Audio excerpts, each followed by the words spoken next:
Hey, hello there, YouTubes. This is Renetto, and I am hitting record. I do not know if this video will actually ever see the light of day, but I have been reading some comments, and first of all, it's super late. It's like I don't know. It's like six. It's like 10 minutes after 6, which means I guess it's super early, but it's super late because I haven't been to sleep. I get a little manic sometimes. I get a little restless. I'm hoping I can go to sleep soon. I was reading through some comments. I'm I got packages here to open. They just keep coming. I still don't, other than Trevor Rieger. But I realize he sent me a MAGA hat, which I did give away to my next door neighbor, who wears it all the time, by the way, and loves it. And then I gave, and then Trevor sent me the dildos. I have not exactly figured out what to do with those yet, but I do still have those. But I have given the ladybugs away for those of you who are concerned. I took them over to my neighbor Ashley. And she has plants everywhere, some inside, some outside. And, anyway, she was tickled to death. I told them the whole story, and then I let them, open the box for themselves. And then I was like, it's ladybugs, And then she's like, oh, my God. So the ladybugs found a fantastic home. I don't know what's in these packages, and I don't know if they'll find a fantastic home. These are starting to pile up. And I got to tell you, although I don't know who's doing it, I kind of don't want to know because I don't want to be in on it. I didn't ask for it. It feels. I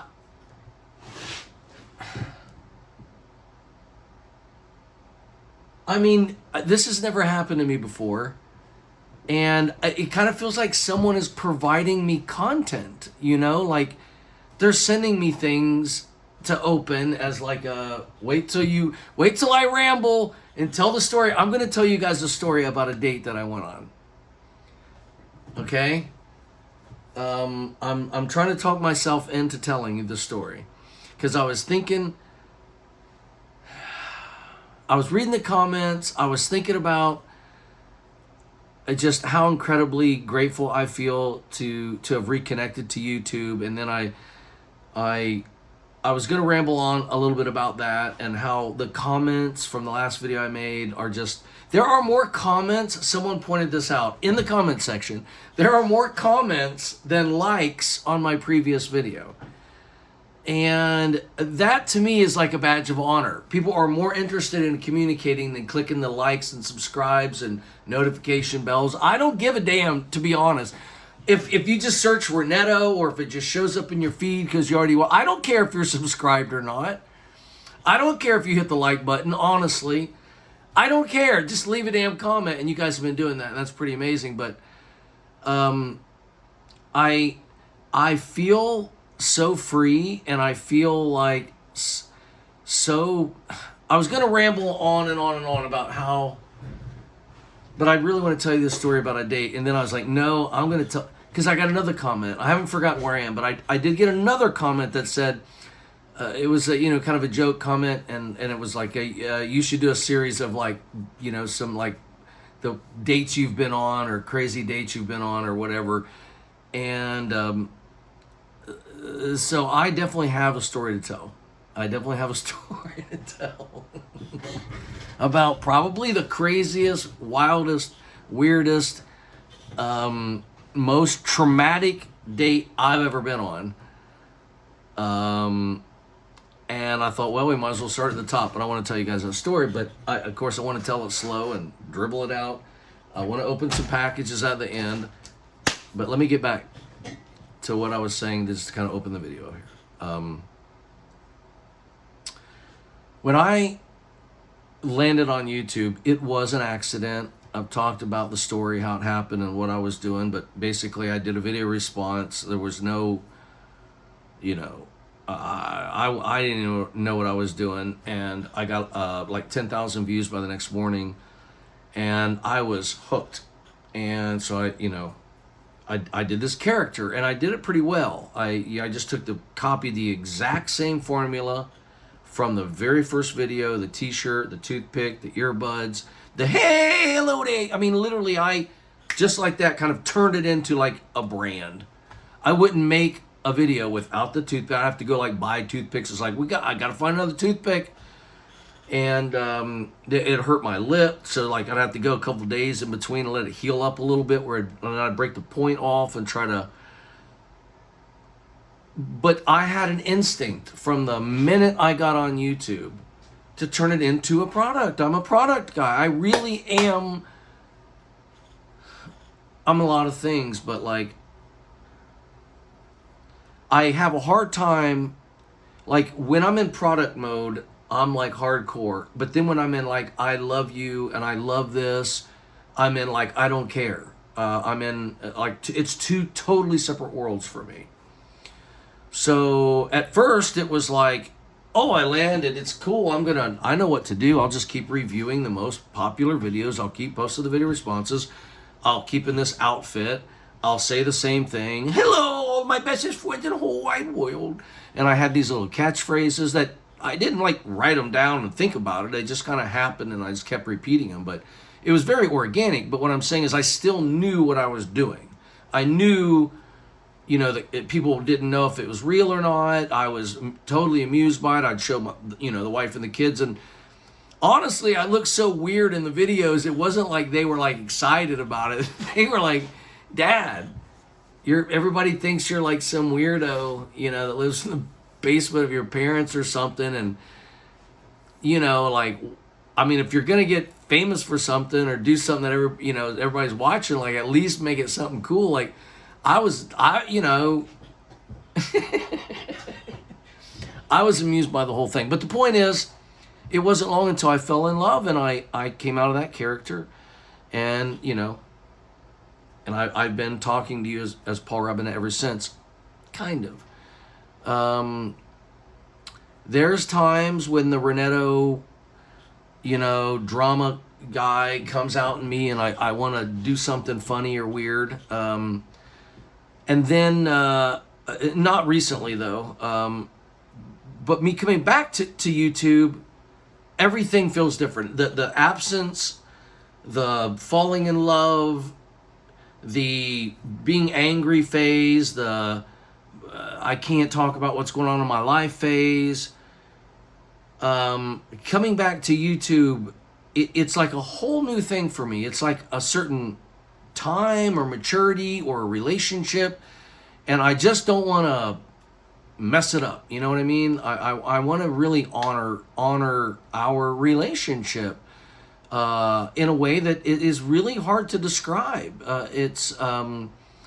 We literally have quite possibly the longest running vlog series in the world, or at least family vlog series. Where I know Shay Carl like really took it to a whole nother level, but like I did that first.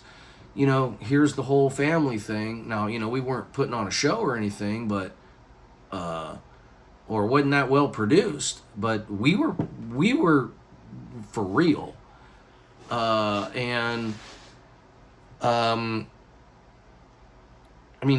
There were plenty of people vlogging before I showed up there, but I really think the kind of like the family vlog series, like the vlog life, like not just me, but my life, my dad, my brother, my sister, my, cousins,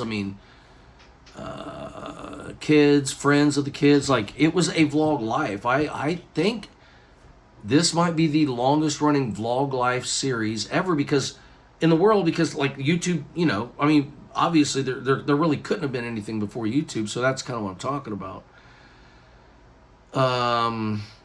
Anyway, but like looking back at all of that and thinking about it, and I literally just read a comment that said, I feel like I'm 10 years old again, seeing this thumbnail with Casey Nunez, blah blah blah, and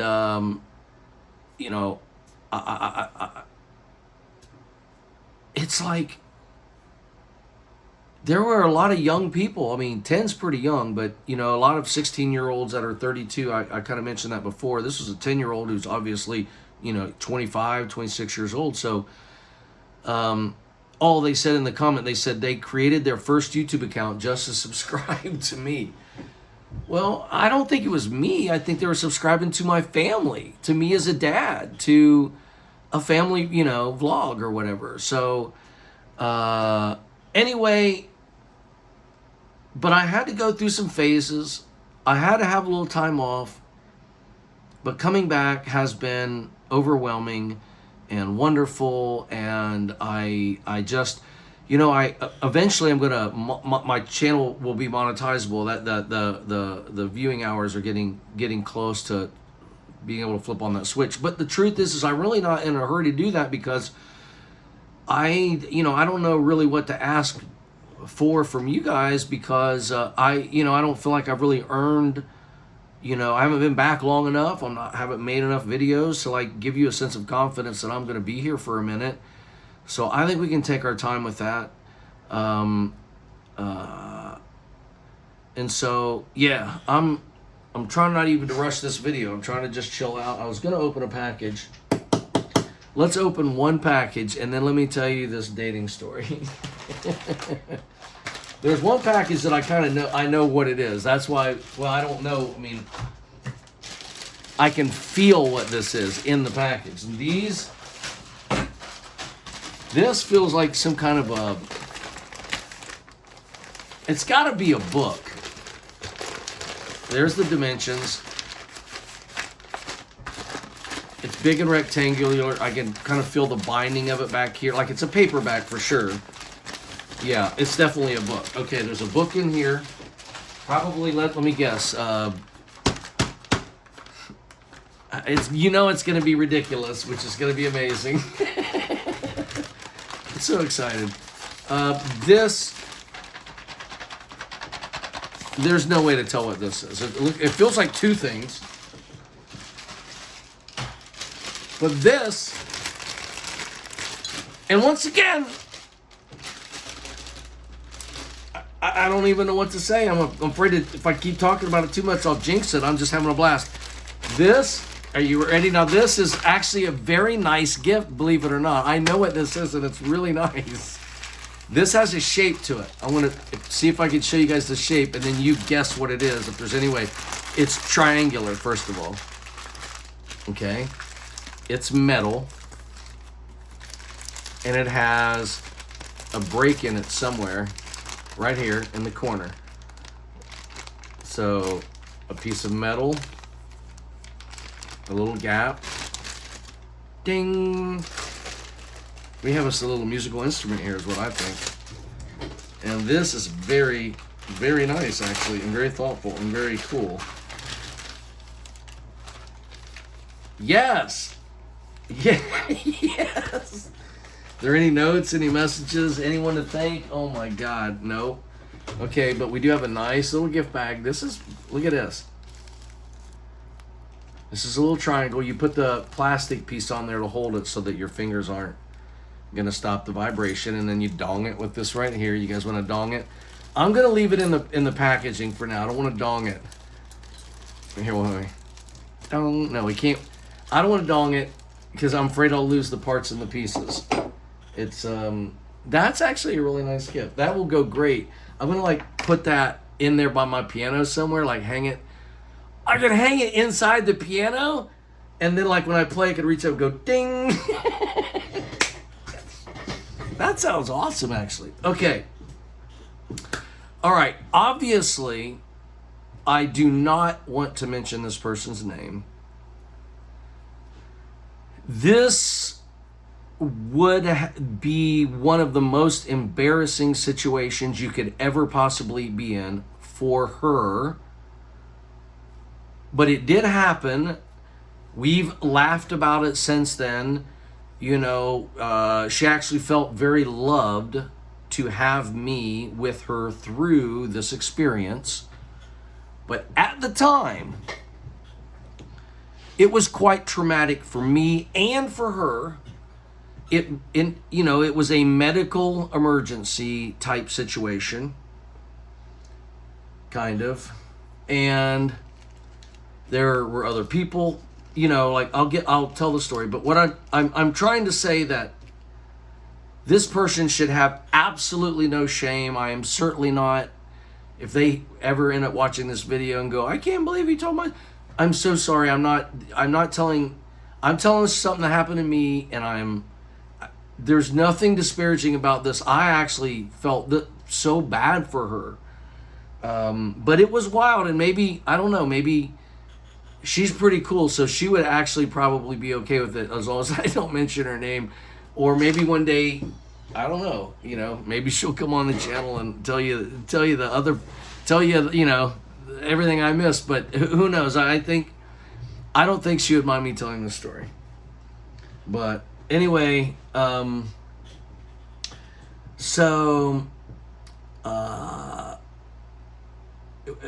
doesn't even matter in the time frame. Let's just say in the last few years, I went on a date with a woman that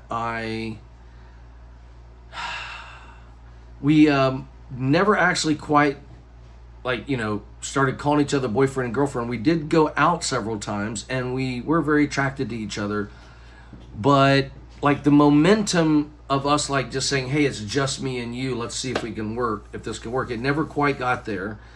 And so, but we did just keep checking in with each other, and we kept going on dates, here and there every few months or something, or whatever. I don't know the timing. The point is,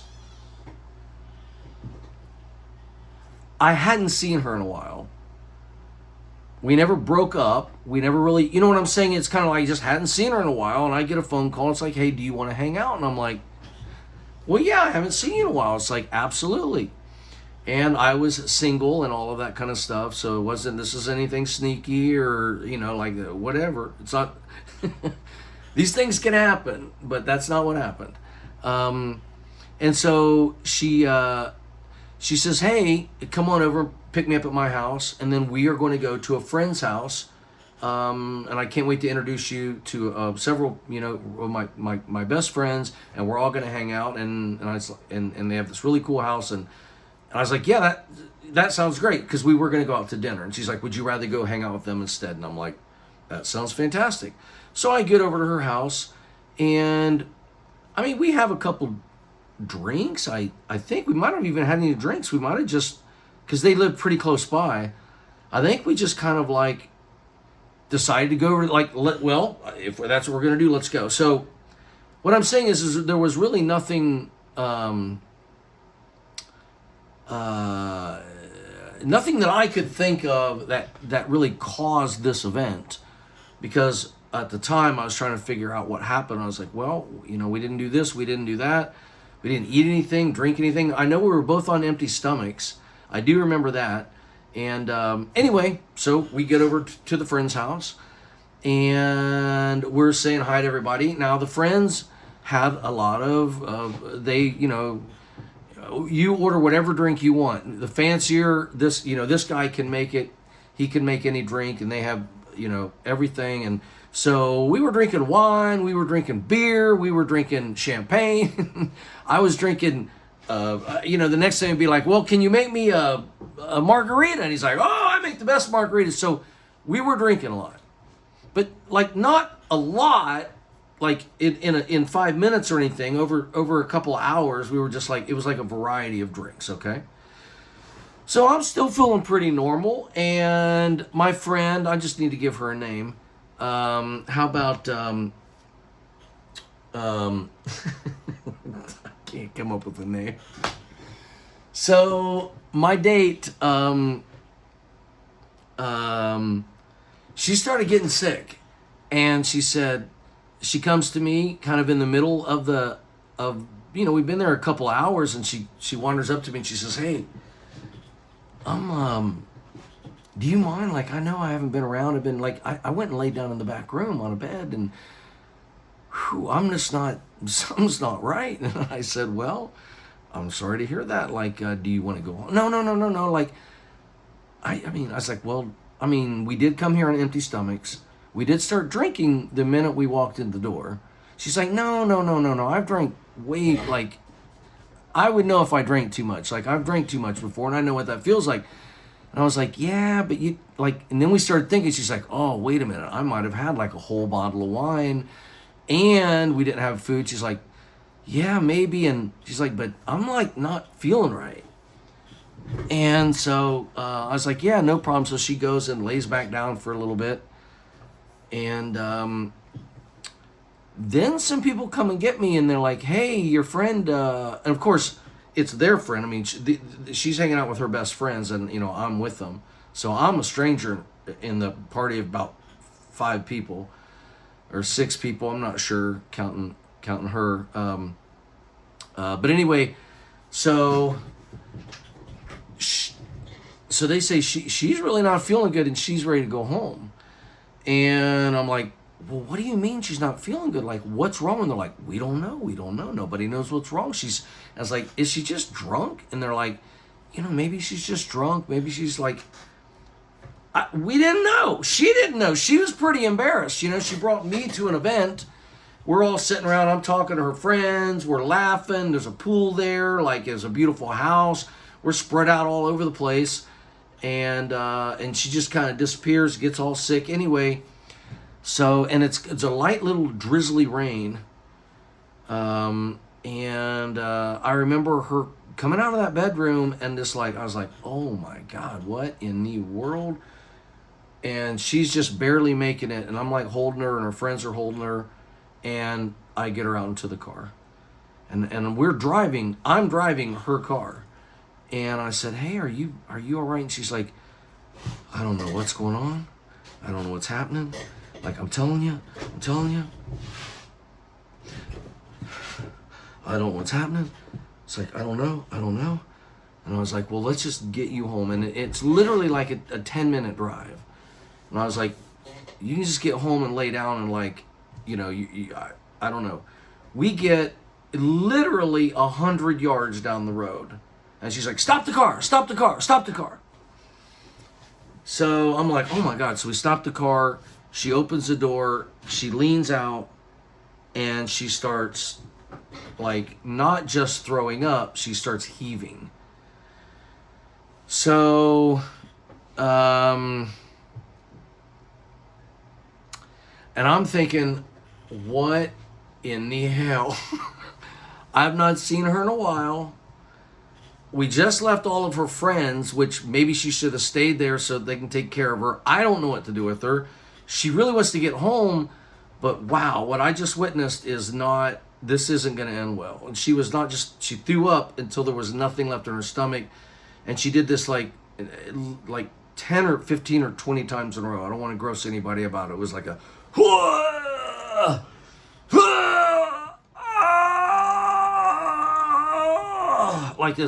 like this groaning, like everything inside of her was trying to come out, but there was nothing there. And just hearing it was like, and it's raining, so she's got her head out the door, you know, and I'm just like, get back in the car, let me just like floor it and get you home. Well, we get back, and we'd gone 100 yards. So I'm kind of thinking about turning around, because, like, I don't know if I don't want to say be responsible, but, like, I could tell something bad was going on. We couldn't figure out what it was. There was nothing made sense. That's what made me more nervous. Something bad is happening. Why don't we stay there with all these people? Her best friends, like, we'll all figure out what to do together. Okay, maybe if I get her home, what am I just going to leave her? You know, of course I'm not just going to leave her there. So, like, I guess I'm in it. You know, we're in it. So, and obviously she keeps saying to me, I'm so sorry. I'm so sorry. And, you know, she's like so apologetic. She's like embarrassed because she's literally being taken over by heaves and cannot stop it. So she starts breathing. She stops heaving for just a brief time. We shut the door. We get no more than another 300 yards, and I'm not going to wear you out. It took us 20 minutes to get home, and all I wanted to do was get her back to her house, maybe longer. We could not go very long at all. We had to, at some point, after about 5 stops, and her hair soaking, she's just leaning into out of the car, just like she's given up on all she's trying to do is live at this point. But she's just heaving. She's not, she's not throwing up blood or anything. Nothing's actually coming up. So, and she's just like, I'm so sorry, I'm so sorry, I'm so sorry. You're an angel, you're an angel. Thank you, thank you. Oh my God. And she goes into this again. So, stop, start, stop, start, stop, start, stop, start. Which what felt like an eternity. And I pull into her house, and she has a yard. It's like not a condo or anything. It's like a house with a yard, and right outside, I run and unlock the door, and I turn around and I look for her, and she has opened the passenger door and taken off down the driveway into the grass, and now she's on all fours in the grass, and now it's like starting to really rain. Because she's heaving and she doesn't want to go into the house and throw up. She's like, I'm just going to throw up out here, get that out, and then I'll go in, lay down or whatever. So I kind of go in the house. I set some things down. I'm like, what am I going to do? And I can hear her out there heaving so loud that I literally start getting nervous because it's late at night. I mean, I don't know, 11 o'clock at night or something, because we did leave a little early from the gathering, but it could have been 11 o'clock. Pitch dark, but she's in a neighborhood, and she's like, "Whoa!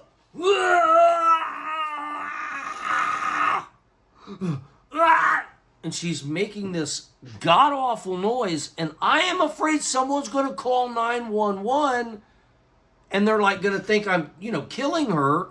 But then again, maybe I should be calling 911 because I don't know what's wrong with her. She's done this all the way over in the drive. She's now in the grass, and all of a sudden she just goes face down into the grass. Face down into the grass. She's got a short little skirt on, no hose or anything like that, just bare legs, little fancy little shoes, little, top, laying face down in wet grass, in the rain, in the pitch dark, heaving her guts out. Nothing coming out, and she can't stop. It will not stop. It goes on, and then it'll stop for like maybe 10 seconds or 20 seconds, and then it would stop for 30 seconds. And then 10 minutes later, it'd stop for 40 seconds. It was literally like this slow progression of a little bit of time in between these heaving sessions that would not stop. So I start thinking, now wait a minute. I should probably call her friends. I should call someone. I should call 911, but then again, maybe she'll be okay, and I'd keep checking in with her. Oh, I'm okay. I'm okay. I'm okay. I'm okay. And then I'm like, and you can just to hear it, right? So this goes on for 30 minutes until I literally beg her, please, just I will carry you.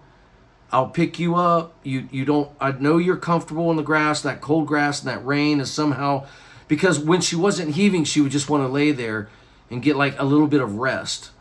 And she just didn't want to be moved. She didn't want to be touched. And, I was like, can I get anything? No. Can I do anything? And I'd literally go back inside and just stand there and kind of look. What do you do? You have no idea what to do. And I start thinking, can you imagine if she had a seizure or a heart attack or a stroke or some weird thing, and then they're like, why didn't you call 911? Why did you just let this happen? I could hear her kids yelling at me. I could hear the neighbors calling the police thinking I'm killing her. I was just pacing in circles, and we waited. And eventually she says, you can take me into the house. So I take her into the house. There's this part of her house that's tile floor. and a bathtub, and I take her, and she just kind of like leans on to the bathtub, and we leave all the lights out just to like, because if you turn the lights on, it's just like, so we kept the lights off, like, so you could barely see, and she starts heaving into the bathtub. This goes on for quite a while.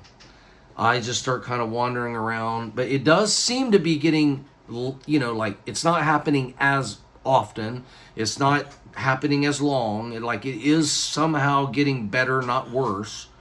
She's not throwing up blood. She's not telling me call 911. She's just like almost like resting and like not even hardly talking other than saying, I'm so sorry, I'm so sorry, I'm so sorry. Like, stop.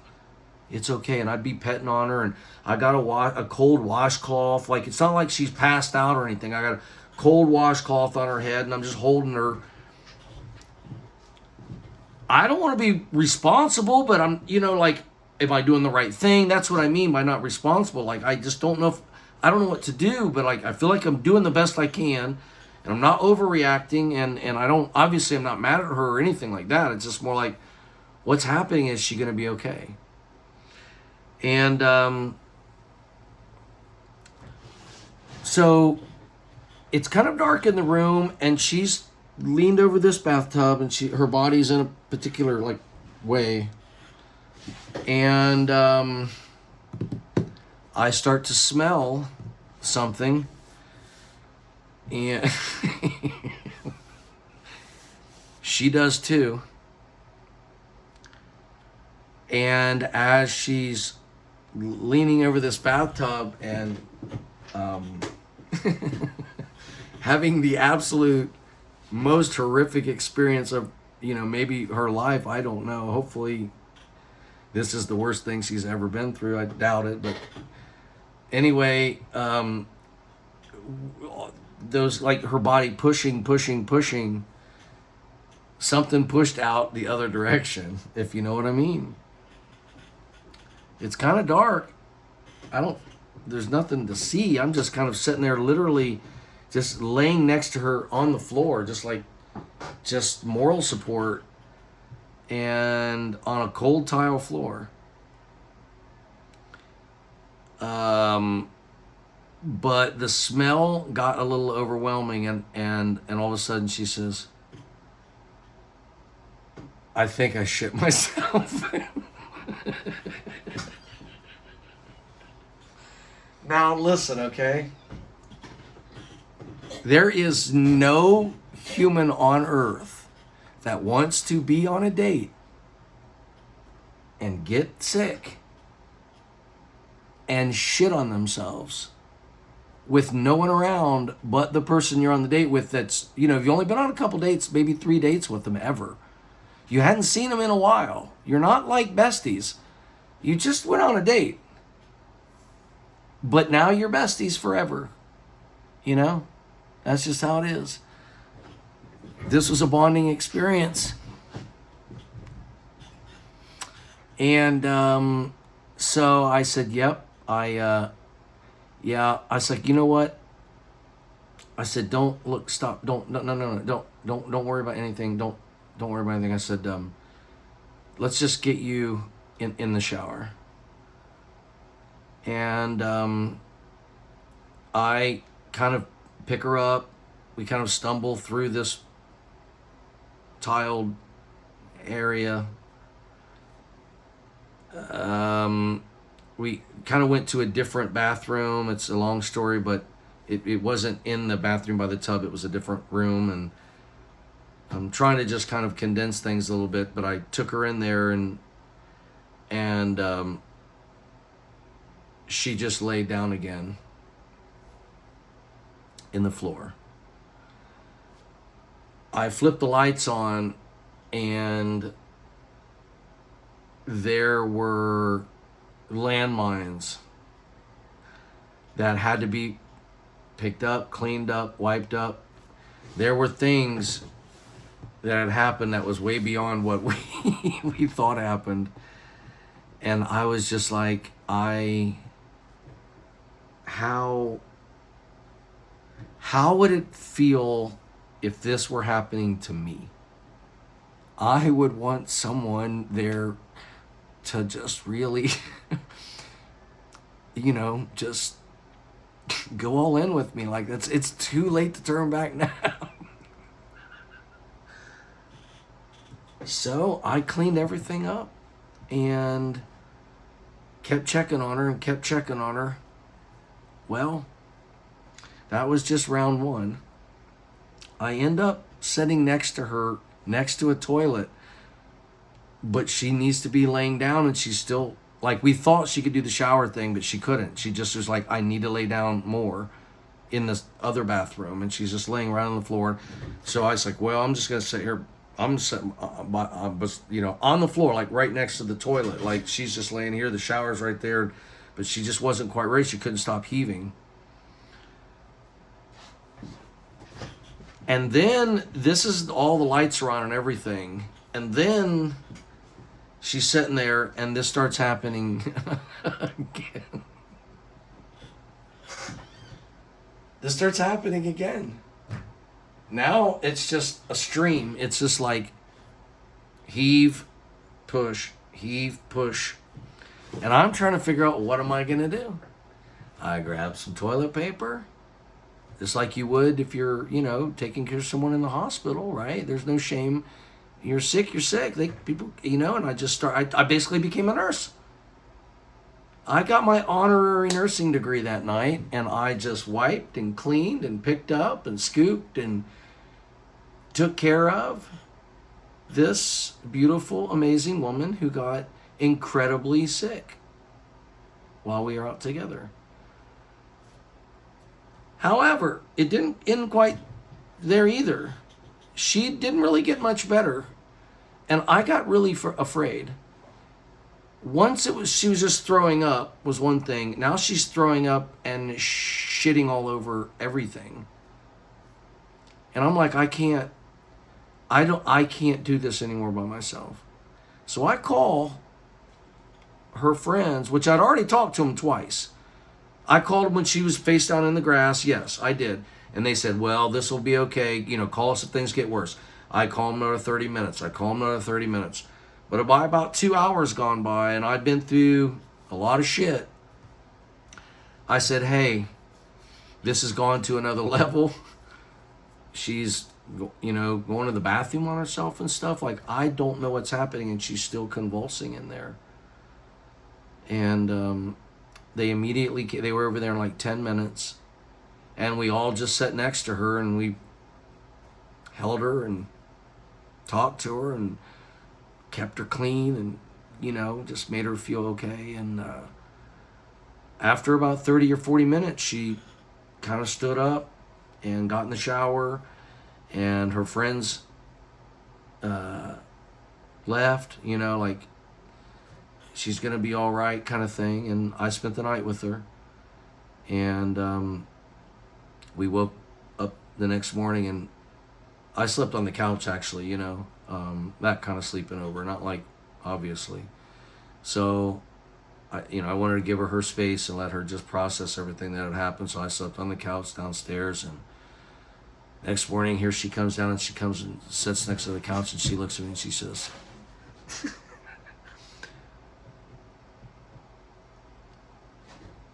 I said, hey, you don't have to say anything. She says, I got to just tell you, you were incredible. I said, well, pay that forward, because I did not choose to be, a hero is one who does what he can. I did not choose a hero's journey that night, but I showed up for her, and I did that for a very particular reason.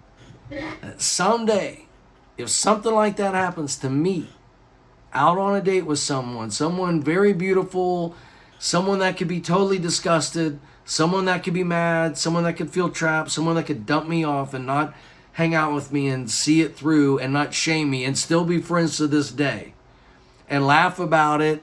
And we've even told other people the story, like, it's not, but she got better. We talked about it, we hugged, and I told her it's okay, like it's okay, and I went home.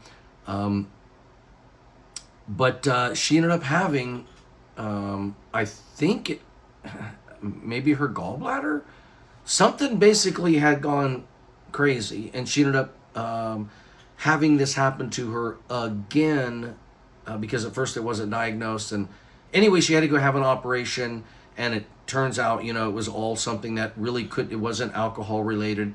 The second time it happened to her, this heaving and convulsing, she hadn't been drinking at all or whatever, so it was totally different circumstances. But she just had a medical condition.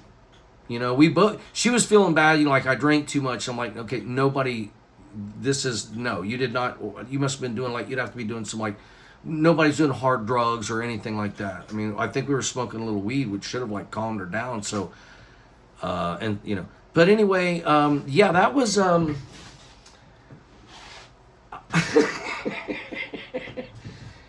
I came home and I got, because I spent the night and everything, and by the time, like, I knew she was safe and sound and kind of looking at me, like, with a bathrobe on and going, like, and we just laughed, and she just hugged me, and, I was like, no, you're good, like, it's, someday we'll laugh about it, but,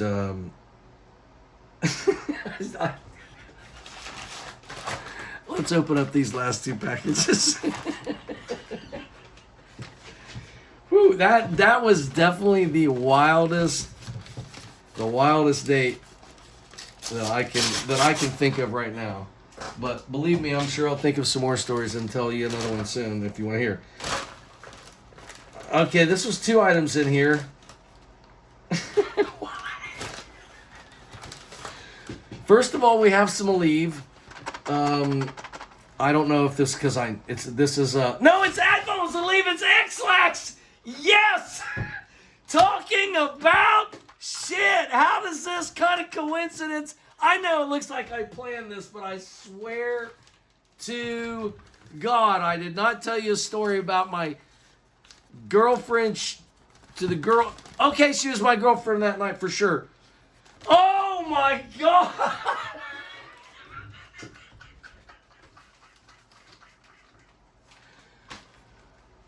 You guys remember Jared from Subway? Well, the only person more notorious is R. Kelly.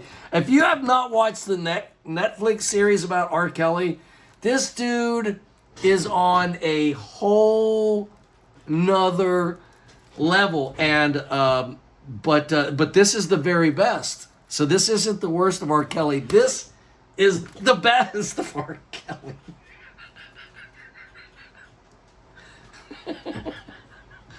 And some X-Lax. I can't. That's classic right there.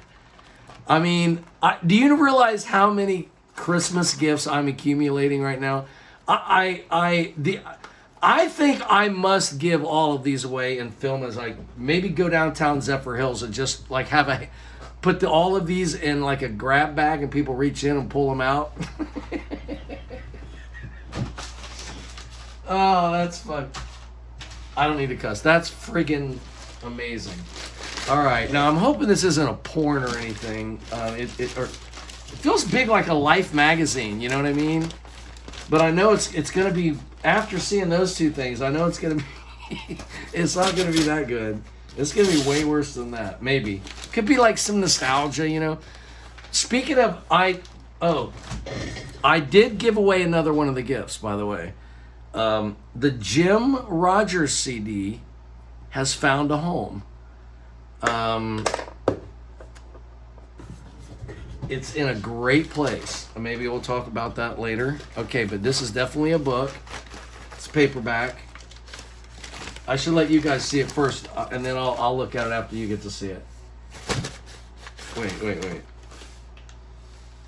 Okay, I thought that was a naked girl, like, you know what I mean? Wait, that is kind of sexy anime adult coloring book. Oh my God. I am not opening up these pages. Dear God. Nope. Hello. Whoa! I know who's going to like this book. No, I can't. There's not a single page of this I can show you without being banned from YouTube forever and possibly going to prison. Hold on, I can show you this one.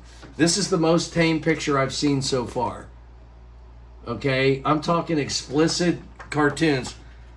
Dear God.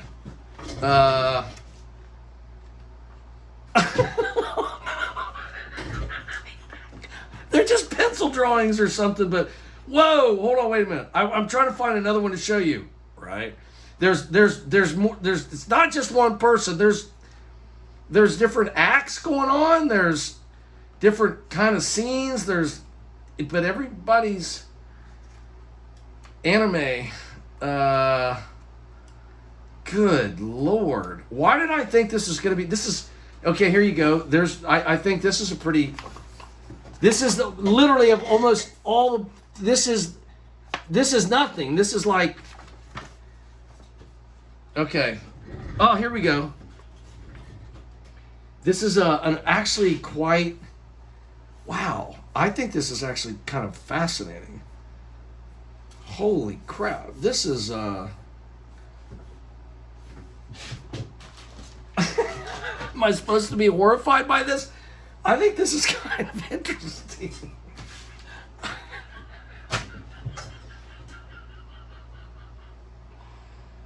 Oh, Lord. I guess if I'm going to get dildos, X-Lax, and R. Kelly, why not an adult coloring book? Well, apparently, someone really loves me. Thank you!